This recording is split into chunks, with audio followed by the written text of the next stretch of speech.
Fala galerinha do Cast Team, estamos nós aqui mais uma vez com mais um episódio e eu acho que hoje esse vai ser um episódio marcante. Hoje a gente vai estar falando aqui sobre ansiedade, sobre depressão e sobre suicídio.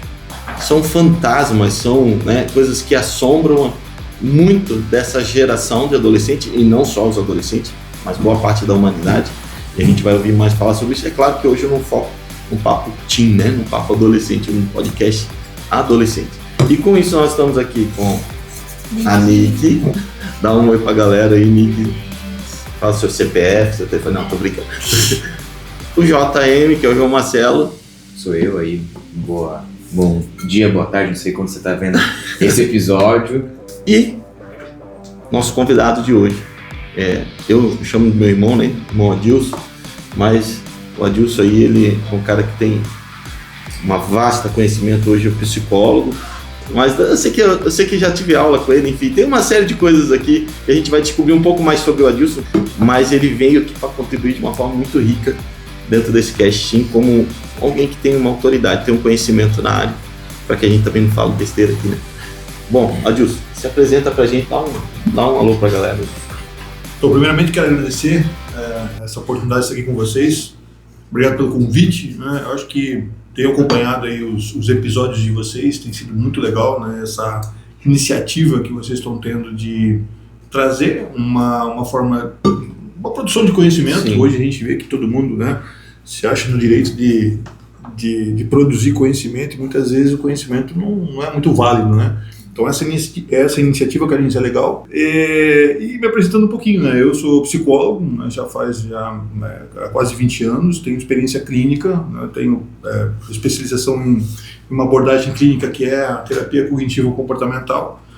Também tenho mestrado na área de patrimônio cultural, e sou professor universitário aí, dei aulas muitos anos, mais de 15 anos no curso de psicologia. Então é uma extensa contato com pessoas, vamos dizer assim. Adilson, uma das coisas que eu, como líder e pastor de adolescentes, a gente tem encaminhado, e esse foi um dos motivos que trouxe a gente para cá hoje com esse tema, é de ver essa questão do...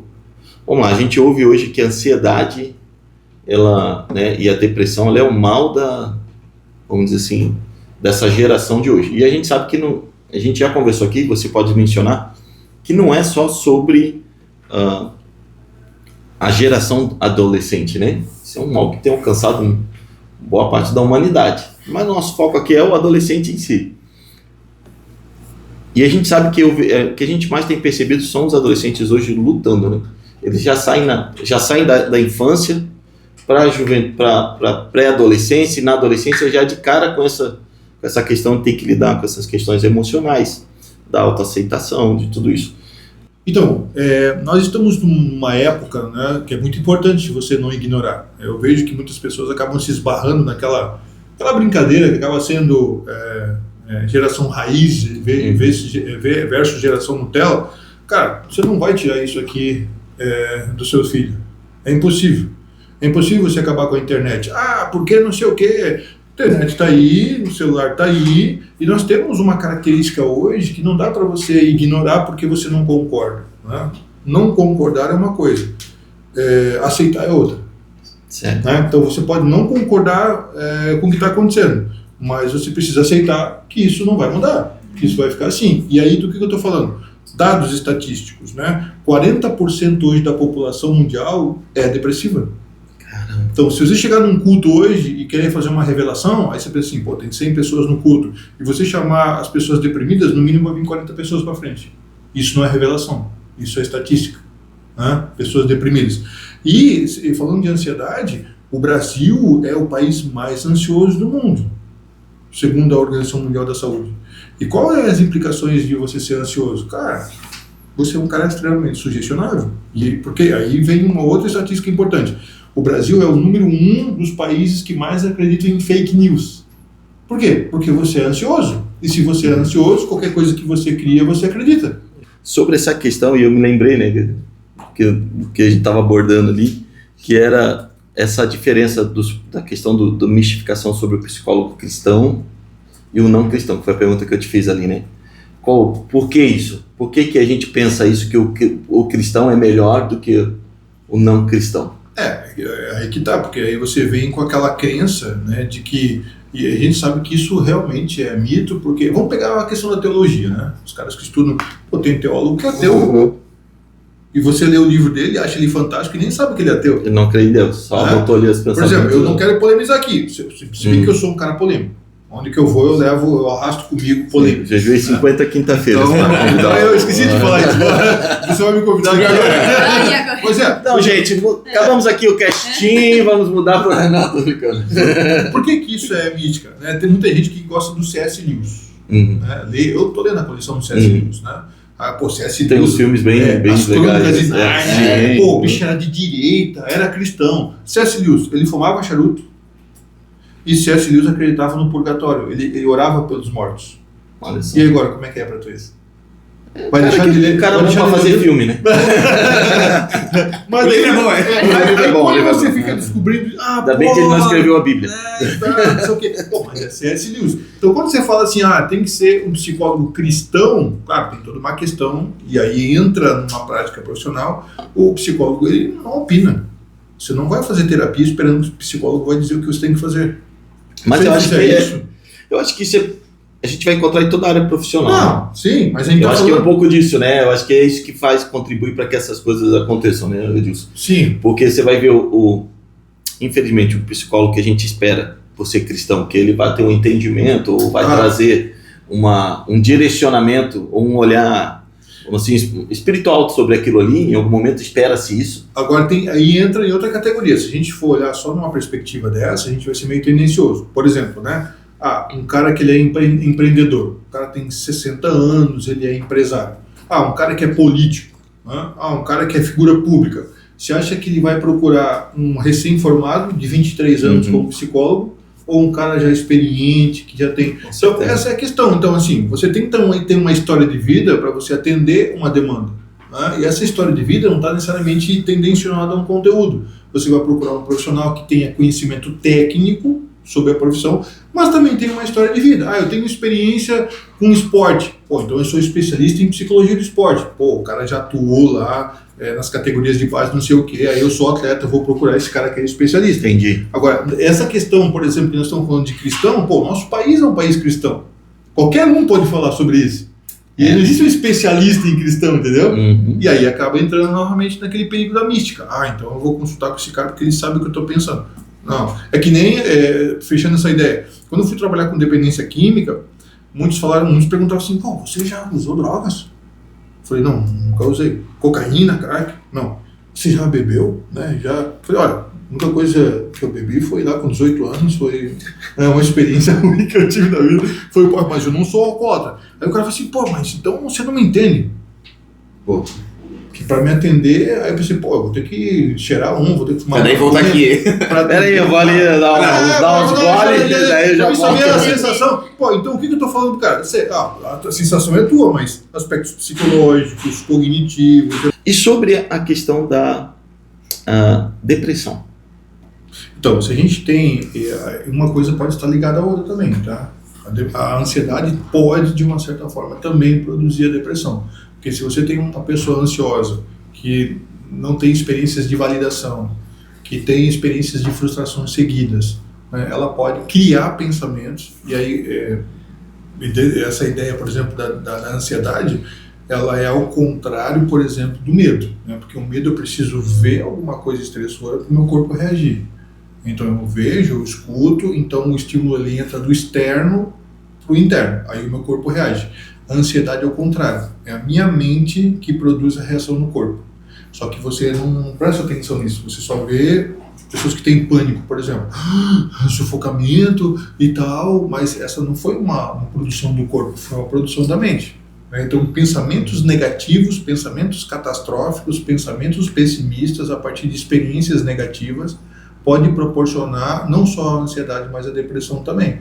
Então, uma pessoa que ela vem de sequências de rejeição, sequências de experiências traumáticas, sequências de abandono, ela pode achar que a vida não faz mais sentido, que é melhor então que eu não me relaciono com mais ninguém. E geralmente a gente tem, acho que, não sei se é só igual, mas a gente acha que toda pessoa que tem um quadro de depressão é aquela pessoa que está enfiada numa cama, que não quer sair de casa e...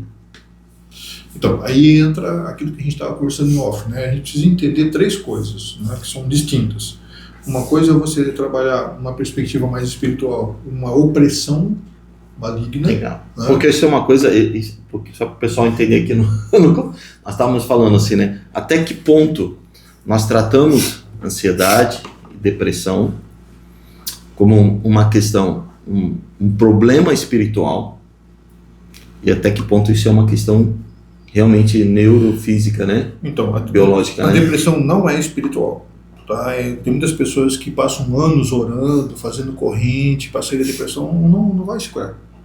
Não é assim que se cura. Aí você diz, mas Deus não pode curar. Cara, aí entra numa questão que é teológica, a gente outro dia discute sobre isso. E Deus pode curar qualquer coisa, né? Livre-arbítrio. Tá? Deus não vai mexer no teu livre-arbítrio, Ele não vai fazer nada goela abaixo que você não aceite. A salvação é assim, o arrependimento é assim. A depressão, ela está linkada a isso. Há questões que você tem que resolver, e não Deus. E as pessoas não entendem. Ou deixar que Deus te leve a esse ponto e elas confundem. de confronto, então, assim, né? De solução. Claro, o humor ele é contagiante. Se você frequentar um lugar em que as pessoas são mal-humoradas, são ranzinhas, são negativas, são pessimistas, aquilo é um ambiente opressor. Sim. E se você tem, por exemplo, né, uma perspectiva mais espiritual, aquele que é mais sensível espiritualmente falando, sabe que você frequenta lugares e você sente um peso. Ou esse aqui está carregado. Né? Nem quem é cristão, mas as pessoas que são mais espiritualizadas percebem que existe um ambiente carregado. Tem pessoas até que fazem rituais para liberar esse... Então, ambiente carregado não é depressão. Ambiente carregado é situações que podem te oprimir. Aquela sensação de que parece que você está, né, não vai, um clima, não sei, tenso, ok, sair dali. Por exemplo, pra você ter uma ideia, Carlinhos, tem pessoas que têm depressão sazonal. Como é que funciona isso? Foi feito um estudo em Londres, porque em Londres é uma cidade em que existe muito mais neblina, né? Lá sim, o sol já ouvi falar menos. Sobre isso aí. Então, e tem pessoas que deprimem no mais chuvoso, inverno. Mas Dias de chuva e dias de frio, a pessoa deprime. Ela fica deprimida. Ela vai para um ambiente tropical, melhora como se fosse... Eu já ouvi, me corrija se eu estiver errado, tipo, muitos conselhos, às vezes, para uma das ferramentas para tratar é abrir as janelas, é abrir cortina, tirar a pessoa desse... Sim, ela precisa ter um ambiente mais que possa proporcionar ela... Desse ambiente escuro, né, fechado. Mas então, essa é uma depressão específica, que não é nem espiritual, mas é orgânico. Né? Então, você precisa entender. Então, assim, é melhor você morar numa cidade tropical do que você morar numa cidade mais fria, mais cinzenta. Que chove menos. Acabou, o povo está indo embora de Joinville. Né? Você precisa entender isso. Então, essa questão da opressão é uma coisa. Então, assim, pessoas que vivem muito em ambientes de pessoas mais negativas, isso também é contagiante. O contrário também é verdadeiro. Uma pessoa bem-humorada, otimista, também contagia o ambiente e faz falta quando ela sai. A tristeza, né? E aí isso é uma coisa importante. Tem pessoas, por exemplo, principalmente cristãos, que acham que não deve se sentir triste. Isso é um erro. Aí o cara perdeu a mãe, tá no funeral. Tem que ficar forte, tá com Deus, né? É isso. Aí não pode sofrer. Aí o cara não chora, aí o cara não sente, porque ele tem que ser forte. Cara, depois de 15 anos, esse cara vai desenvolver uma puta de uma depressão. É que nem a história do pai que dizia pro filho antigamente que o homem não chora, né? Então, o que acontece? As emoções, elas são instintivas. Você não tem como você programar uma emoção. Não tem como chegar pra você e falar assim, Carlinhos, 11 horas eu vou sentir uma raiva de ti, cara, que eu nem imagino. Depende do que eu mandar pra ti no WhatsApp. Eu vou chegar em casa hoje e eu vou sentir, cara, uma felicidade. Não existe você antecipar uma emoção. A emoção, ela vive no momento. E quando a emoção vir, você precisa sentir ela. Porque se você negar a tua emoção, ou se você fazer de conta que ela não existe, ela vai te pegar lá na frente. A emoção é como se fosse uma poupança, com juros altos. Você deposita hoje, se você não gastar ela agora, ela vai se acumulando. Uma semana, um mês, 2 meses, 1 ano, cara, você está remoendo coisas que aconteceram há 1 ano atrás, como se você estivesse vivendo aquele momento. Só que olha só como está acumulada essa emoção. Essa emoção... Cara, isso é sério, né? Porra! E aí, desculpa cortar, mas assim, a gente vai ver que o adolescente passa na maioria das vezes, por quê? Porque uma das perguntas é assim, né? como fazer para o adolescente se comunicar. O adolescente que está vivendo isso aí. E aí que isso essa parte desse sentimento de guardar, né? Sei lá, de repente uma ansiedade. Só que o adolescente, ele tem uma característica que nós adultos somos chatos pra caramba. Pais, adultos, avós. O adolescente, ele tem a possibilidade de vivenciar as emoções de uma maneira mais genuína, né? Por exemplo, intenso, né? Eu vejo lá, né? Você tá lá jogando PlayStation, você faz um gol, você berra, você joga um no outro, você sai gritando, aí o pai fala, fica quieto aí, meu, tá me incomodando, né? Vê alguma coisa, então aquele ímpeto de você berrar, oprimiu, deveria ser. Aí você torce, não consegue ficar quieto aí, você não consegue calar a boca, né? E tal, aí você vai tolhendo, e muitas vezes por essa falta de aceitação, você vai guardando as suas emoções. Você fica até contente, mas você fica triste, mas você não fala pra ninguém. Você fica chateado, mas não sei. Até mesmo o xingamento. Caramba! O que acontece é o seguinte, é você adequar as suas emoções. O que eu tô querendo dizer? O que eu tô querendo dizer? Liga, né? Eu vou xingar palavrão porque eu tô expressando. É isso que o Paulo fala. O Paulo não fala isso? Irai-vos, ele diz. Cara, fica bravo. Você tem que ficar bravo. Mas não pequeis. E outra coisa, não se ponha o sol sobre a sua ira. Então por que ele tá querendo dizer? Viva a tua emoção agora, cara. A tua emoção serve para ser vivida agora. Então se você tá bravo, tá chateado, cara, tô chateado, tô bravo aqui, talvez não seja hora da gente conversar. Vamos conversar daqui a pouco, deixa eu remover as coisas aqui. E aí a gente vai ver essas explosões, né? Tá triste? O cara foi demitido. É óbvio que tu vai ficar triste, Foi demitido, perdi o emprego, cara. Meu time perdeu. Meu time levou uma lavada ontem. Cara, eu tenho que viver essa emoção, porque eu vou chegar amanhã no trabalho, o primeiro que me perguntar do meu time, eu vou xingar o cara, porque eu não vivi ontem. Então a emoção serve para ser vivida agora. Então o que acontece? Ficar triste, existem prazos de validade. Ficar triste, existe prazo de validade.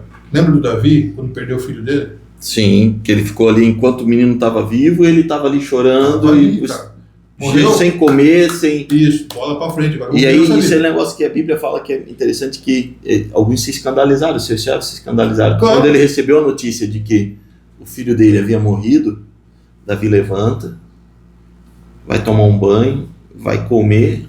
Mas aí entra naquela mística cultural que a gente falou. O que acontece? Para uma pessoa sofrer, você precisa saber dela. Olha, tá com olheira, tá sofrendo. Tá chorando. Tá chorando, tá sofrendo. Não tá indo trabalhar, tá sofrendo. Agora, quando você dá conta da tua vida, que é o correto, continua trabalhando, continua indo para a escola, continua indo para a igreja e tal, só que você tá vivendo um luto, cara.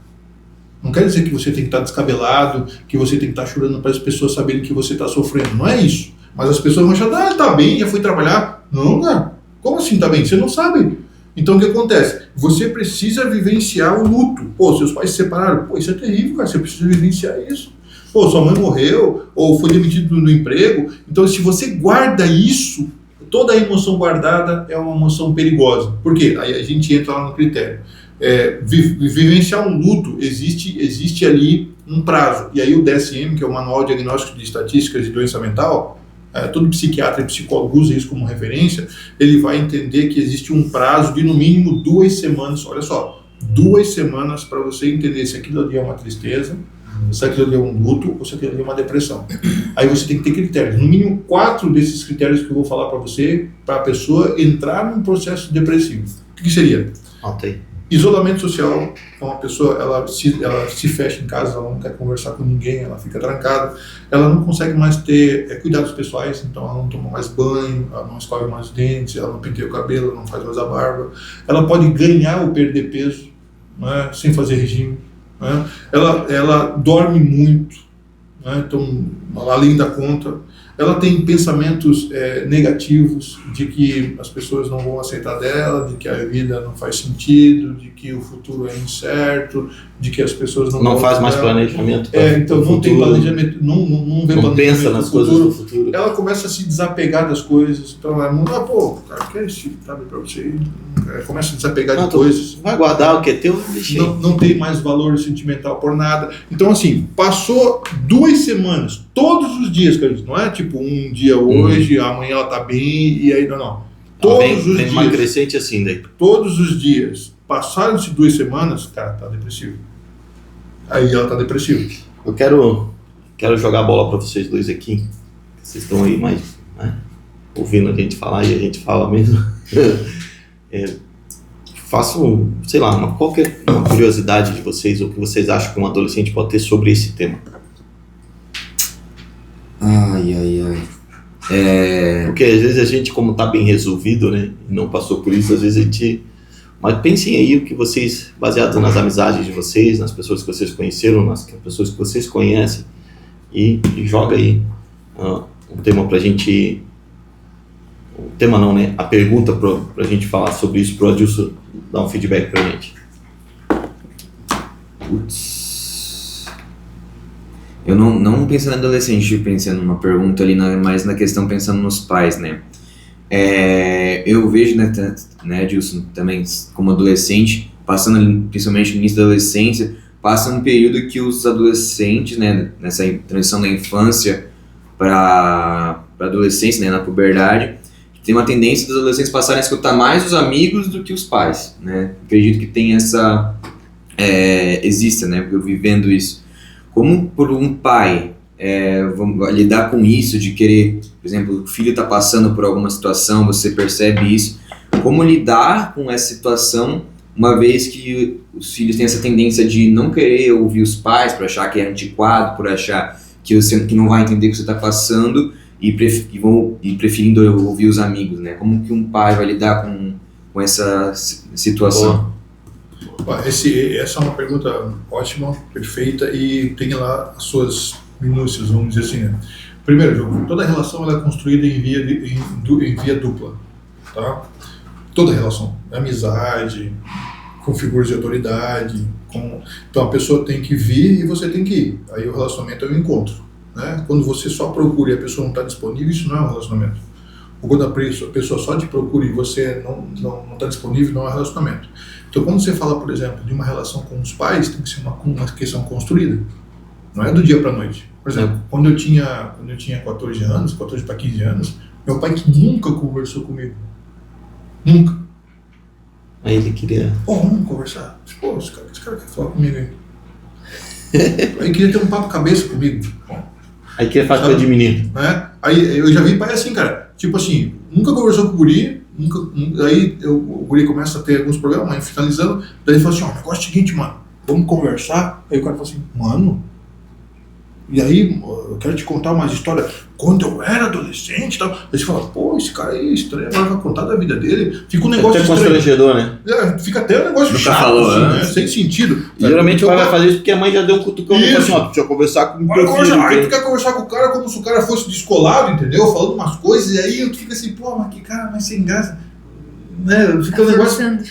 forçando a barra. Não existe isso no relacionamento, tá? Então, primeira coisa, você tem que construir... não perder esse vínculo da infância, né? Ou construir na infância, né? Porque tem pais que nem na infância construir. E essa questão de construir, não é você perguntar pro teu filho se está tudo bem com ele. É você... Lembra daquela questão de eu validar o meu filho? Sim. Eu tenho que automaticamente validar as coisas dele. Pô, filho, como é que foi? Vitor, jogando futebol hoje, tu fez aquele lance. Pô, eu vi que você, né, arrumou sua cama, eu vi que você fez esse desenho. Pô, eu vi que você gosta desse filme. Você vai devolvendo pro seu filho que você tá prestando atenção nele. Uhum. É que nem... Cara, é complicado esse negócio de fazer psicologia. Porque se eu fosse do mal, eu poderia começar a ir fazer a cabeça das pessoas, né? Se você chegar para uma pessoa e você começar a identificar nela os detalhes, pô, vi que a sua correntinha tem um pingente, né?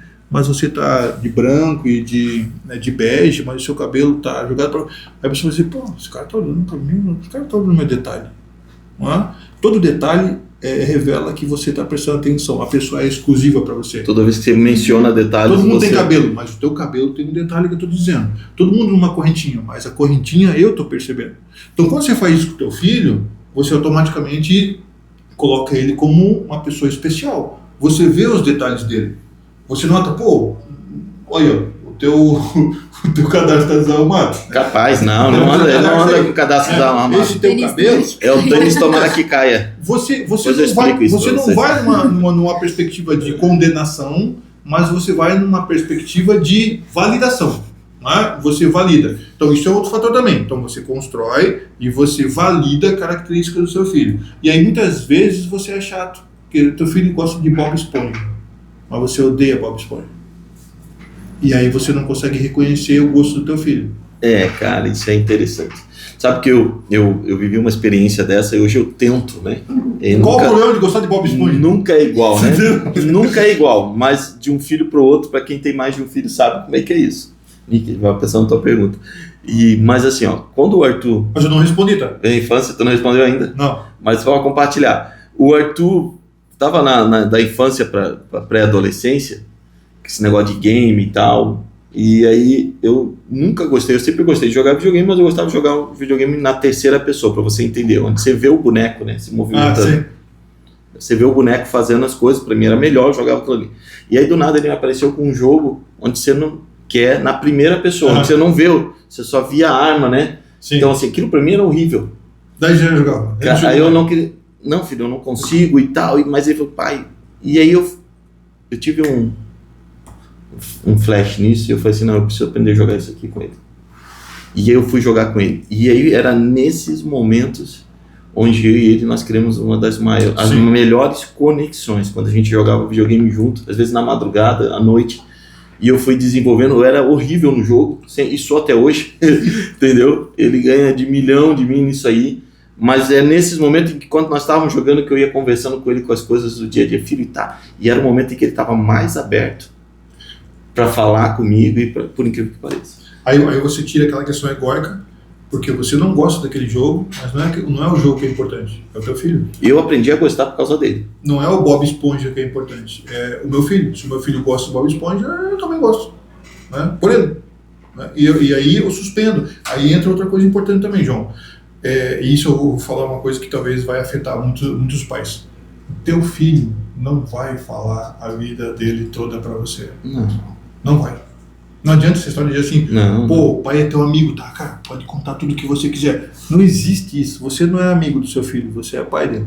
Não, se você tiver alguma... Tem muitas mães que chegam assim pra filha, não, se você precisar de alguma coisa, né, alguma orientação, e aí eles são até muito invasiva. Você já fez sexo? Como é que você fez? Se protegeu? Aí a menina fica ali e tal. Quando a menina, ela fala de uma forma escancarada pra mãe sobre isso, cara, você quebra... muitas vezes uma hierarquia que é importante. Mãe é mãe, pai é pai.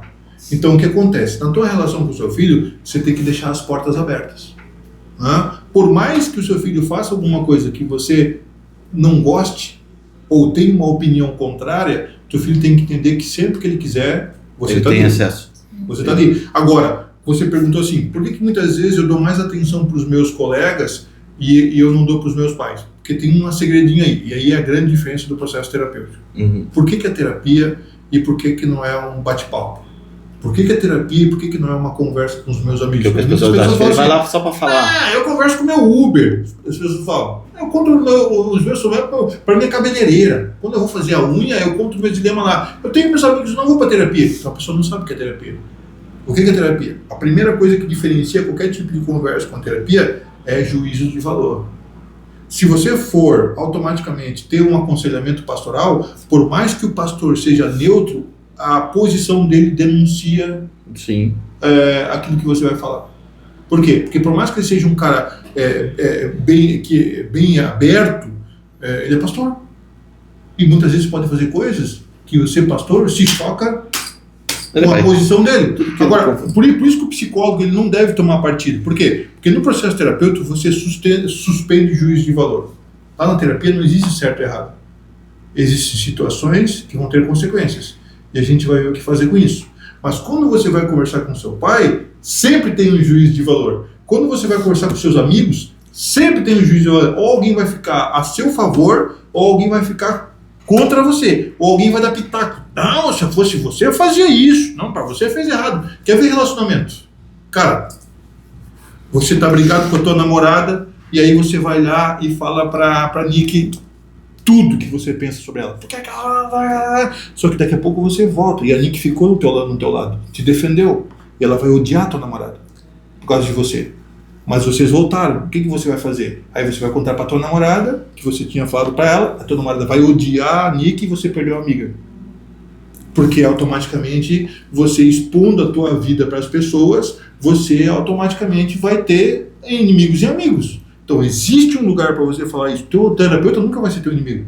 Teu terapeuta nunca vai se ofender com o que você vai falar. Então quando você fala as tuas coisas para os seus amigos, é muito provável que você vai ser reforçado. As pessoas querem o teu bem. Eles vão te dar conselhos. Eles vão odiar as pessoas que você odeia.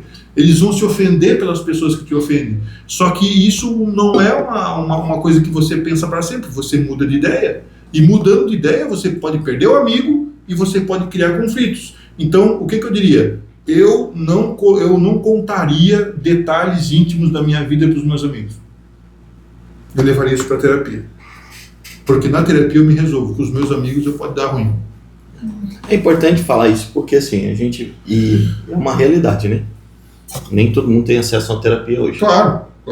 Agora, aí entra por aí. Pô, o cara não faz terapia. Aí a gente faz o que tem com melhor, né? O que tem de melhor. Eu sempre aconselho, né, que a melhor pessoa para você conversar são seus pais.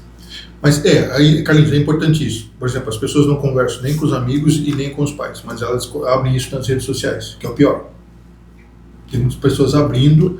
Agora, o que acontece? Aí entra lá uma dica para os pais, né? Ok, meu filho não quer fazer terapia, ou meu filho não faz, tá, eu preciso conversar com ele. Aí entra três técnicas importantes. Primeiro, a escuta qualificada.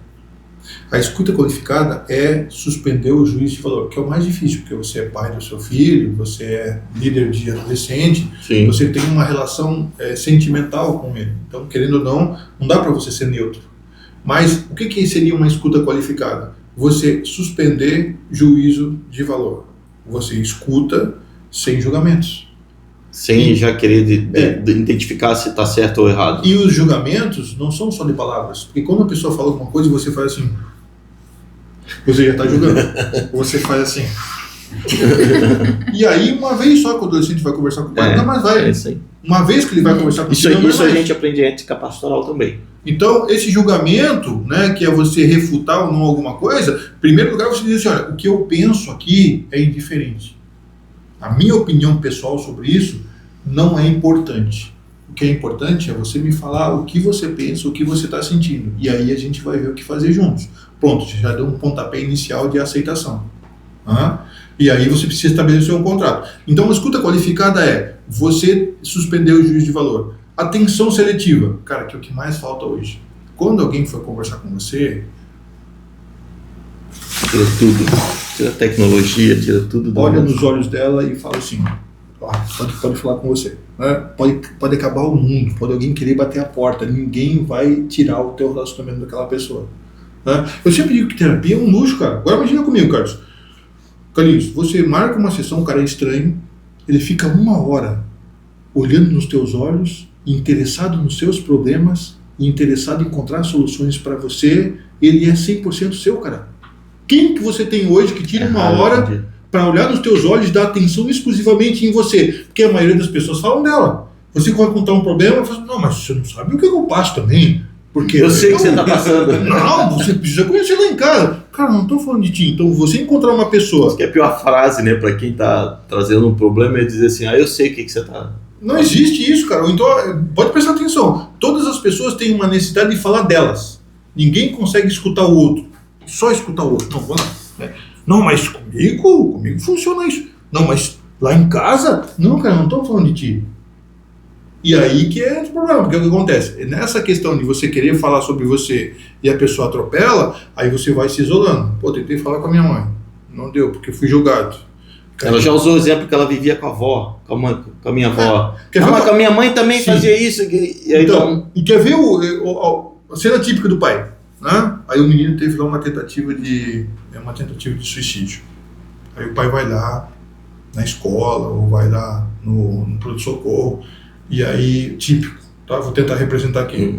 Você é um ingrato! Eu te dou tudo! Você tem computador, você tem tênis caro, você tem videogame, você viaja 3 vezes comigo para a Europa, eu te dou uma mesada de X, você tem tudo na vida e você tira uma vida ainda? Você pensa que eu sou o quê? Tem muitas pessoas querendo que o que você tem e você quer morrer? O que você acha disso? Difícil, hein?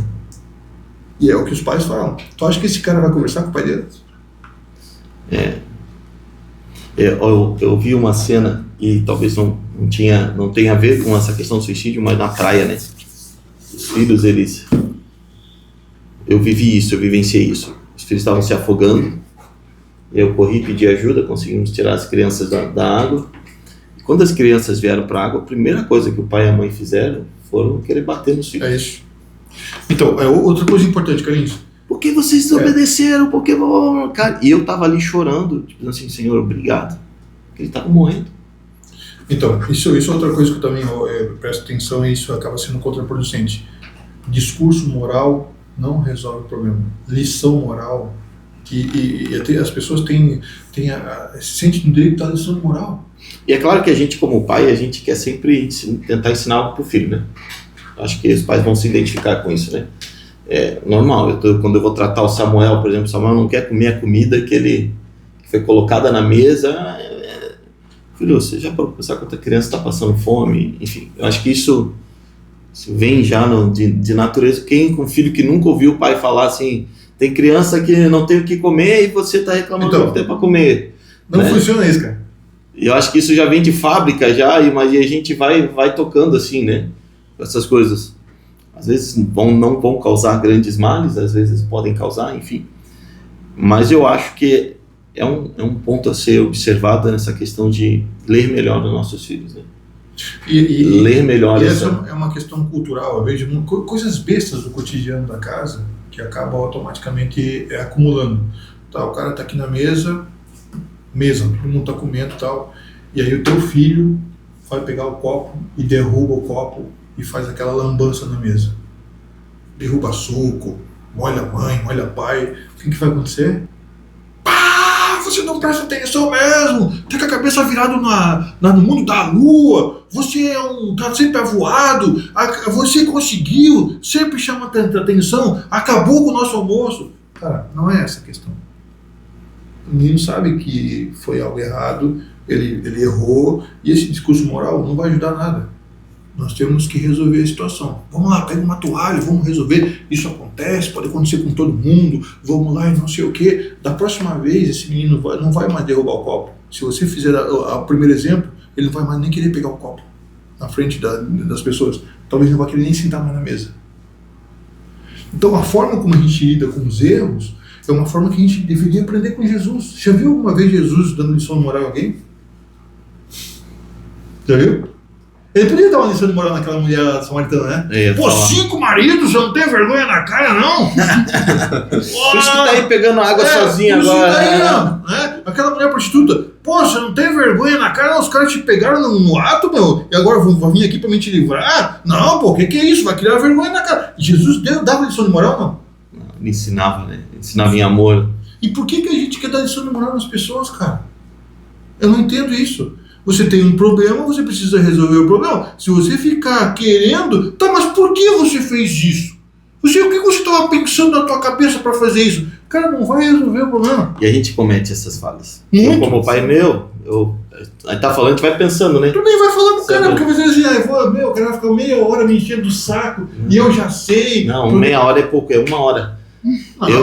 A Dani sempre fala que a Dani sempre foi resolver as coisas mais tipo assim, né, na massagem, né? Mas assim, e eu não, eu era no discurso, cara. Meu, tadinho do Arthur, era 1 hora. 1 hora, enquanto eu não visse nos olhos dele que ele entendeu que aquilo, e eu ficava falando. E até hoje eu tenho esse hábito, né? Falo demais, né? Mas são coisas pra gente pensar e a gente... Porque assim, eu acho que pior do que errar com isso é a gente não entender que essas coisas estão roubando a nossa comunicação. A gente precisa reverter isso. E por isso, a pergunta do João é que você não vai procurar algumas pessoas para... Aí você diz assim, pô, mas por que você não me procurou? Eu estava sempre aqui. Pô, por que você não me acionou? Aí o pessoal diz assim, cara, você faz um escândalo. E às vezes até o próprio adolescente ele não vai conseguir responder isso. Sim, ele não sabe, porque isso foi algo que foi rompido já lá atrás. E muitas vezes... ele não consegue, por si só, o adolescente ele não vai conseguir tomar isso. E é complicado também, Carlinhos, a tua resposta não é tão simples, não. Tem muita complexidade por conta disso. Você pode até ter um pai acessível, um pai que não julga, mas muitas vezes a tua culpa de não se sentir, de frustrar A o vergonha, pai, a vergonha, pô, a vergonha, ela é meu pai, né? Eu nem vou conversar com ele porque eu tô eu sei que envergonhado. às vezes ele não espera. E o teu pai é acessível, mas você não acessa porque você É a história do filho pródigo. é isso. Que ele chegou num extremo para poder voltar para casa do pai, mas ele esperava o que do pai dele? Ele esperava que o pai dele fosse tratar ele como um servo. E não como um filho, né? O julgamento, né? Eu vou para lá porque eu sei que pelo menos os servos lá, os escravos lá, têm onde comer, têm o que comer e têm onde dormir. Entendeu? E às vezes falta isso pro adolescente também, porque às vezes o pai comunica, mas o adolescente nessa fase ele tem essa dificuldade. Então, tipo, ele precisa confiar no seu pai, ele precisa olhar para os seus pais também, porque, cara, dificilmente um pai hoje ele vai expelir o filho, né, num momento de... A gente que é pai, a gente sabe disso. Na hora, os pais estão mais desesperados, eles usam até essas críticas de uma maneira muito ferrenha, porque eles estão impotentes. E uma coisa legal falar para vocês adolescentes, os pais, nós somos pais. Nós temos uma tendência a projetar em vocês, nossos filhos, ou sucesso ou fracasso. Se o filho tem sucesso em alguma coisa, cara, estou feliz. Eu me realizo pelo meu filho. Vai bem na escola, pô, tá no trabalho. Tirou boas notas. É um cara sociável, todo mundo gosta dele, você fica orgulhoso. Agora, se o teu filho tem problema, pô, é um cara que não consegue se dar bem. Não faz amizade, não... Aí você tem aquela sensação de onde que eu errei.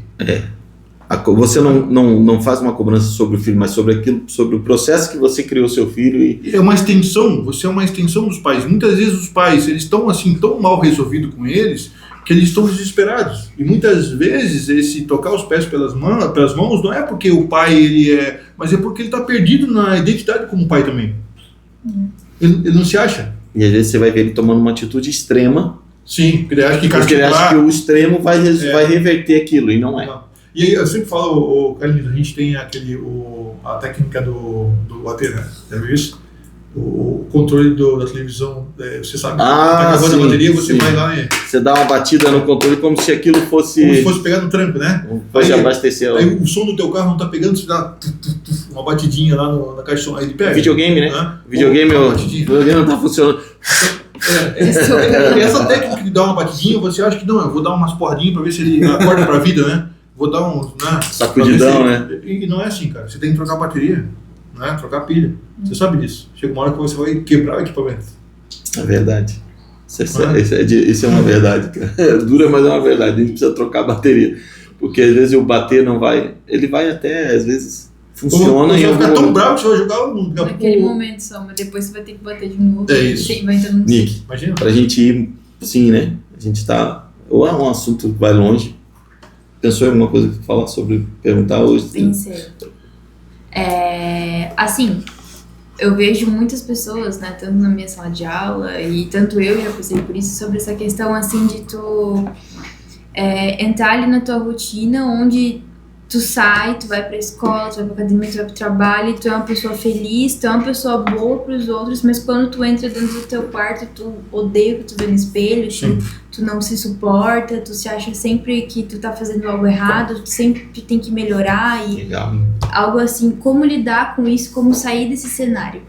Então, isso é ótimo, até eu tenho uma curiosidade de vocês, né, porque a gente tá falando muitas coisas aqui, mas como que vocês lidam com isso, né? Vocês conversam com alguém, vocês têm alguém para conversar, não tem, guarda para vocês, entra nessas crises, porque assim, é isso que você falou, Nick, acontece justamente quando você está sozinho, né? Porque quando você está com pessoas, a gente diz que isso é uma distração mental, né? Você acaba se entretendo, mas lá, tomando banho, antes de dormir, né?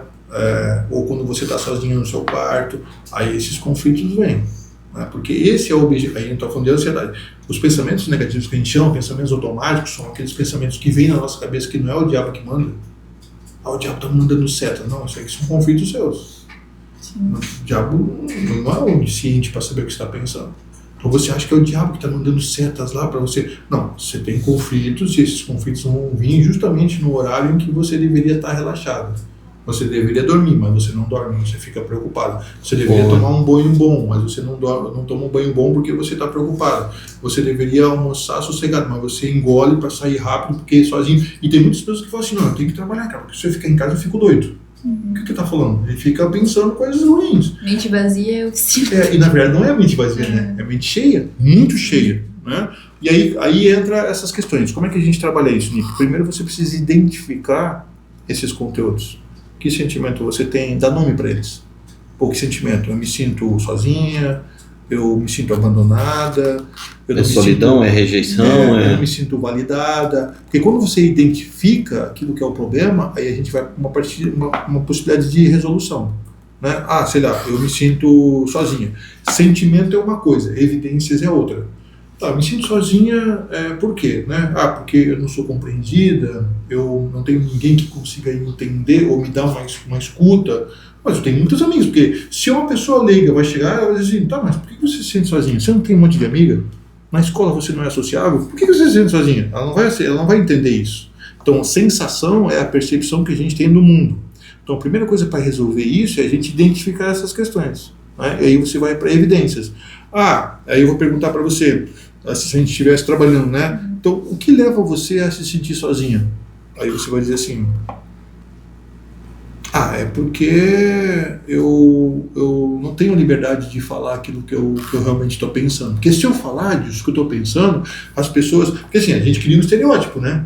Você se apresenta bem resolvido para os seus amigos e tal. Então, aí você diz assim, se eu falar que eu tenho essas fraquezas, as pessoas já vão me ver fraca, e eu não quero me mostrar fraca. Então peraí, então você precisa de um lugar de fala, né? De um lugar de aceitação. Então esse lugar de estar sozinho, abandonado, não é de fato isso, né? É uma compreensão sua para validar alguns pensamentos, né? E aí o que acontece? Você precisa desse lugar, e esse lugar, aí entra o quê? As pessoas que até então vão, e aí entra um grande problema. Quem que você deixa chegar nessa intimidade? Porque as pessoas, por exemplo, que têm uma percepção de abandono, elas têm dois comportamentos. Ou você estabelece uma fronteira, a pessoa só chega até aqui, quando você percebe que ela está sendo muito íntima, você afasta ela, porque você tem medo de abandono, então ela não consegue saber o que você pensa, e tem muitas pessoas que acabam dando esse feedback. Pô, cara, a gente está aqui conversando, de repente você viaja, né? Você presta atenção na outra coisa, tá tudo bem? Eu falo, não, tá tudo bem, tudo certo. Não, mas pô, você não fala muito de você, porque você estabeleceu uma fronteira. Estabelece um limite. Ou o contrário, você gruda, que é a dependência emocional. Aí você quer contar tudo, sufoca a pessoa, e não sei o que, aí de tanto medo que você tem de abandono, a pessoa vai te abandonar, porque ela não aguenta mais você, porque você é muito pegajosa. E aí todas essas experiências vão fortalecendo. E como é que funciona uma crença? A crença é como se fosse uma programação de computador. Por exemplo, se você tem uma crença de fracasso, você vai fazer tudo para ser fracassada, para dizer, tá vendo? Eu tô certo. Se você tem uma crença de abandono, você vai fazer tudo para as pessoas te deixarem, para você dizer, tá vendo? Todo mundo me abandona. Mas não é as pessoas que te abandonam, é você que faz elas te abandonarem. Então, do que nós estamos falando? De pensamentos.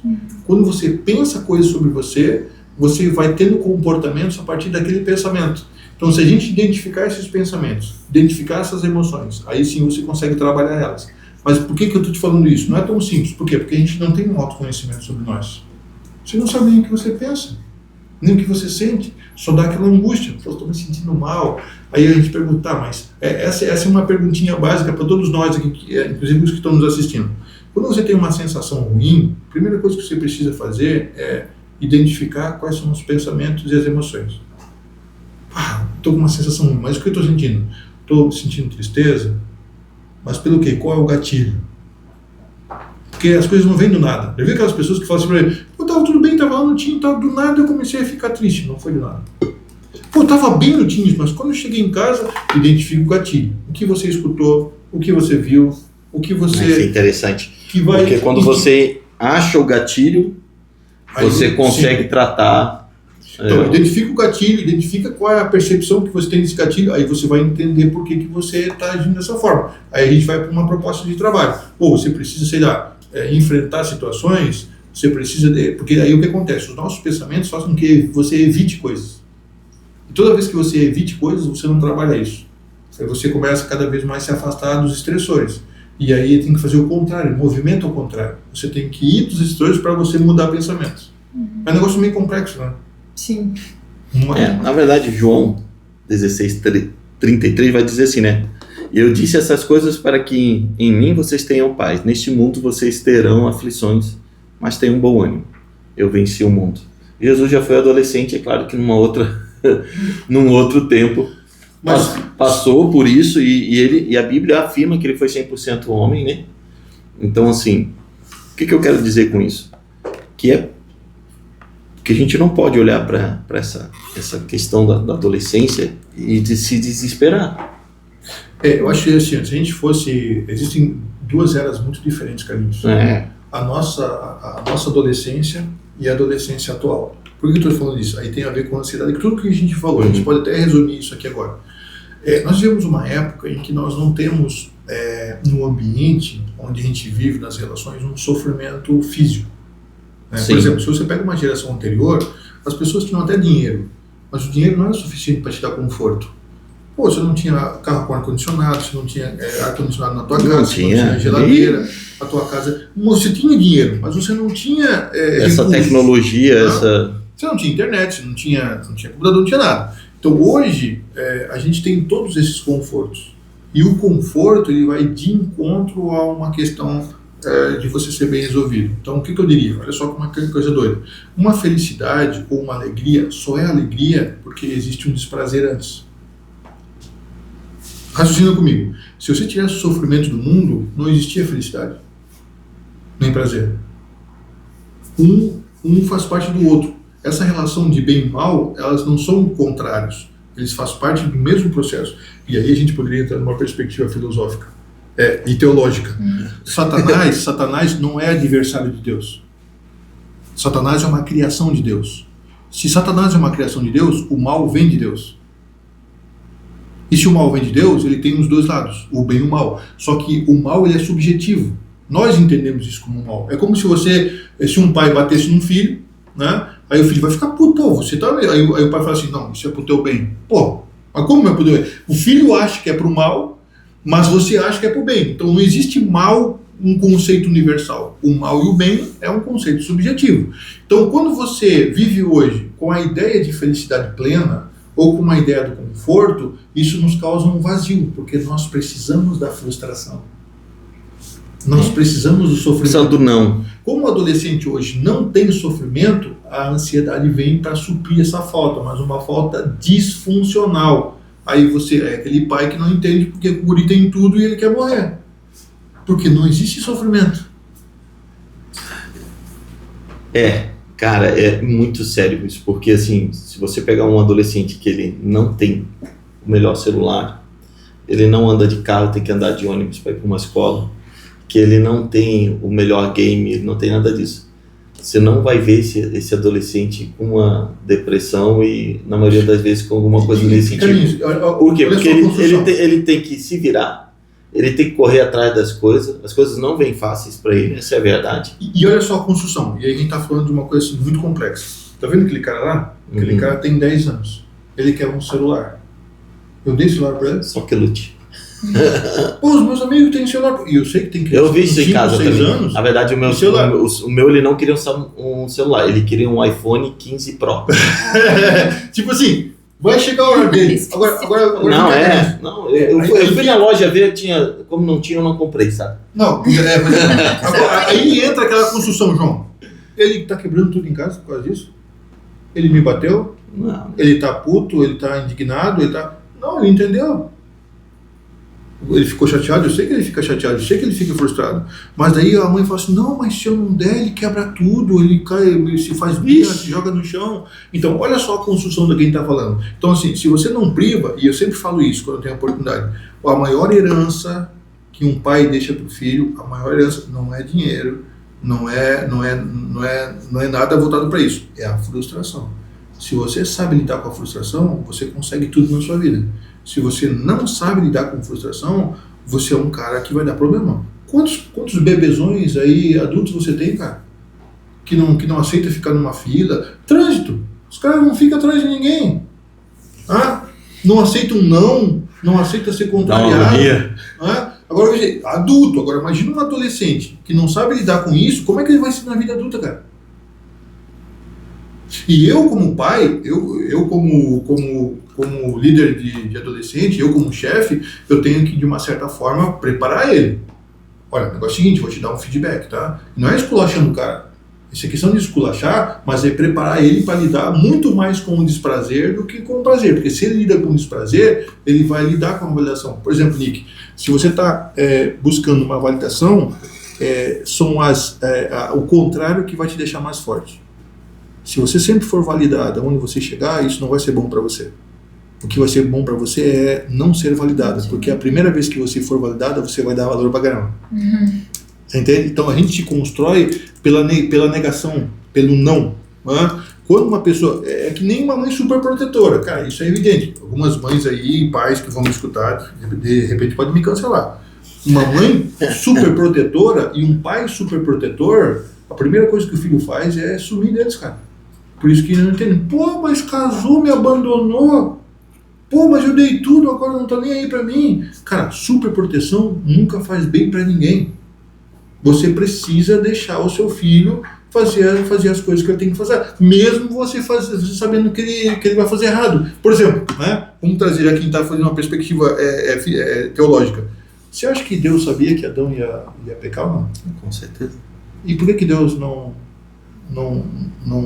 interviu? E por que você sabe que o teu filho vai errar e você quer... Não faz. Deixa ele errar. Talvez por esse sentimento de querer impedir, né? Que aconteça aquilo, ou de privar a uma falha, um erro. Não, eu já fiz isso aí, já deu mal. Eu já fiz muito isso. Eu já passei por isso, deu ruim. Gente, vamos lá. Nós vamos ficar devendo para vocês e a gente vai chamar isso num outro momento. Vamos tratar só específico sobre o tema suicídio. Por quê? Porque a gente precisa encerrar esse podcast que ele já tá virando algumas horas. Nem falamos muito sobre isso, né?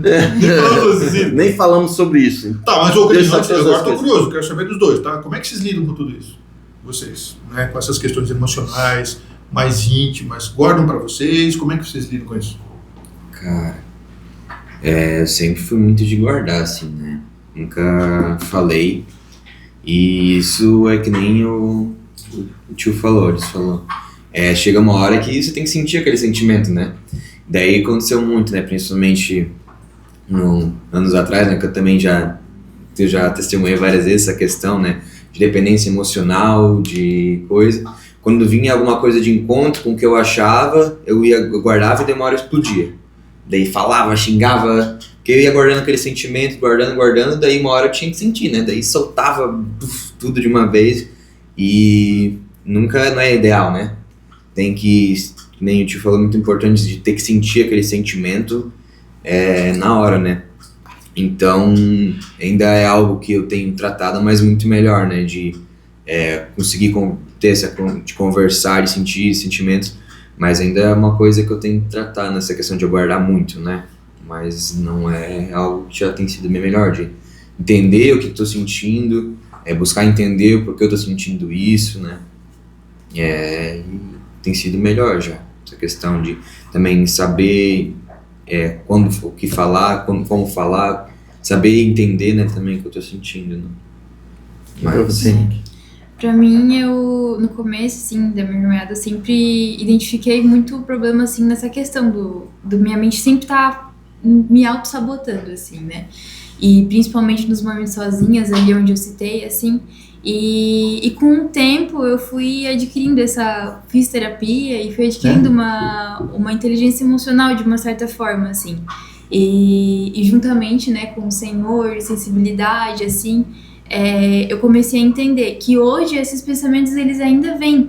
E se eu não cuidar, eu caio nesse ciclo de novo, de sair, passo meu dia e tudo bem, mas quando eu entro no meu quarto, esses pensamentos, eles vêm. Sim. Mas aí eu reajo de uma forma diferente. Eu paro, não, tô me sentindo triste hoje. Não, essa coisa aconteceu e eu me estressei. Então eu vou lá, eu geralmente tenho o costume, né, de pegar um caderno, anotar, não, hoje aconteceu tal coisa. E isso me gerou tal sentimento. Então eu anoto ali, trago tudo pro papel e depois eu vou lá e oro. Então eu falo, Senhor, eu te entrego isso. Hoje aconteceu tal coisa e isso me frustrou. Então eu vou lá e entrego ao Senhor. E assim, uma coisa, né, que antes, num cenário assim, sem Cristo, eu anotaria ali, mas eu certamente não saberia, tá, eu sei o que eu tô sentindo, mas eu certamente não saberia como lidar com aqueles sentimentos, porque eram muitas coisas. E a mente do adolescente realmente é um turbilhão de coisas, um turbilhão de sentimentos e pensamentos, mas agora com Cristo é muito mais fácil, porque ele organiza esses sentimentos, ele traz essa organização, assim, e daí a gente entrega e depois, né, vai vivendo um dia de cada vez, né, e é assim que eu lido. Sim, o que é legal, Carlinhos, para mim, de repente, fechar aqui a minha ideia, né, se eu perguntar assim, pô, o que você diria para o adolescente, né, com base uma questão mais técnica, conceitual, até mesmo história de vida. Eu sempre falo para as pessoas com quem eu trabalho lá, você tem que ter pelo menos 3 pessoas de referência na sua vida, pelo menos 3 pessoas. Né? Essas pessoas são fundamentais para você acessar elas. Sabe aquela questão do oráculo? Essas pessoas não devem vir atrás de você, você tem que ir atrás dela. Porque quando alguém vai atrás de você, você pode criar um codependente.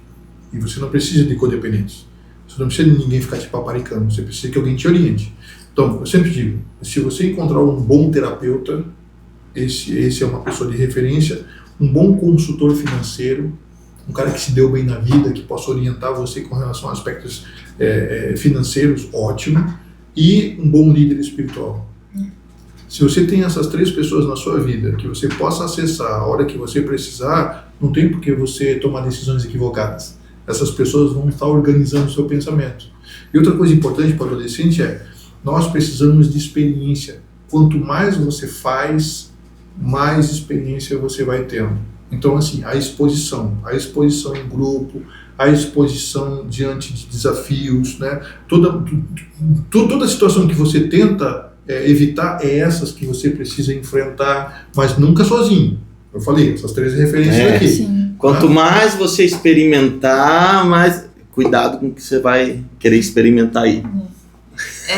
Sozinho dá ruim, né? Sozinho dá ruim, né? Com as orientações, porque a gente tá sempre falando de adolescente, né? Sim. E a gente sabe que às vezes usa-se de argumentos ou de questões para distorcer aquilo que é uma verdade e aquilo que te leva para Cristo, né? Tudo isso aqui é focado naquele que está vivendo uma experiência hoje ou que tem tido esse tipo de sentimento, né? Seja com a depressão ou com ansiedade, mas lembrando que em Cristo Jesus nós somos mais que vencedores. Sim. A gente não pode deixar de dizer isso. Que você vai encontrar esse refúgio. A Bíblia fala, né? Jesus fala, né? Tomai o meu fardo que é leve, meu jugo que é suave. Jesus está disposto a trocar com a gente, a nos carregar, a nos auxiliar nisso. Né? Entre falar de uma perspectiva de caminhar sozinho, de enfrentar todas essas coisas sozinhos e enfrentar elas com Cristo, que é o que a Nick falou hoje, ela põe no caderno e ela apresenta isso diante do Senhor e o Senhor capacita ela nessa organização. E é sobre isso. Esse é um recado que eu gostaria de deixar para vocês no final. Pegar toda essa informação, que é muita informação, é muito preciosa, mas a gente lembrar no final disso tudo, né? Que o Senhor é quem nos capacita, é o Senhor que nos dá graça, né? Que o Senhor ele tem escape para nós na hora do desespero, né? Ele é o nosso refúgio bem presente na hora da angústia. Sim. Então isso eu quero deixar registrado aqui. E gente, e dizer para vocês que essa pauta do suicídio a gente vai deixar para um outro momento, porque falar nela só por falar e para trazer o conteúdo não é a intenção. A gente quer falar isso de uma coisa mais profunda, de um momento mais com muito mais propriedade. E a gente criou um material aqui que eu acho que é muito abençoado. Bênção, Adilson. Obrigado, mano, pela sua participação, pela contribuição, né, técnica, enfim, né, bagagem, conceito, enfim, tudo isso. Pelos esses 2 aqui, lindões, né, em nome de Jesus, que a gente possa ir, que venham outros. E fica a dica, deixa a sua opinião, dá aí temas, sugestões de tema, né? Eu tenho falado isso, aquilo que você gostaria de ouvir no castinho, o que você gostaria que a gente abordasse, alguém que você gostaria que a gente convidasse para estar aqui, né? Isso vai fazer toda a diferença. Até agora eu não vi comentários. Mas dá tudo certo. Vamos lá, a gente mantém firme, né? Em nome de Jesus, tá bom? Gente, dá o salve final de vocês aí, João, Nick, Espero que vocês tenham gostado, que tenha sido edificante para vocês, como foi pra gente estar aqui conversando. É muito conhecimento, é muito pertinente, né, no que temos vivido, no que nós também nessa geração, é algo que eu acredito que tenha sido muito pertinente, né. Então, espero que vocês tenham gostado, também que nem o tio falou, nem sugestão de temas, compartilhem também, que eu acredito que vai ser edificante, vai ser bom. Nós acreditamos em fazendo isso para o Senhor, né? Nós acreditamos que pela vontade dele, como tem prosperado, como tem dado certo o projeto, nós criamos só pela graça dele, né? Não fazer nossa vontade aqui. Então nós desejamos que alcance vocês de uma forma que o Senhor seja engrandecido, né? Foi um prazer e uma honra poder estar aqui com vocês e poder falar um pouco, né, sobre isso. A gente sabe que esse assunto é um assunto muito complexo e dia após dia vão surgir novas dúvidas. Com certeza. Eu, o João, o tio, o Adilson, vocês teens, né, quando vocês tiverem alguma dúvida, alguma questão, venham até a gente, conversem com a gente. Mas principalmente entendendo que o Senhor é esse socorro bem presente, né? Então entreguem tudo a Ele e vivam, desfrutem dessa paternidade, dessa amizade do Senhor. Isso. Bom.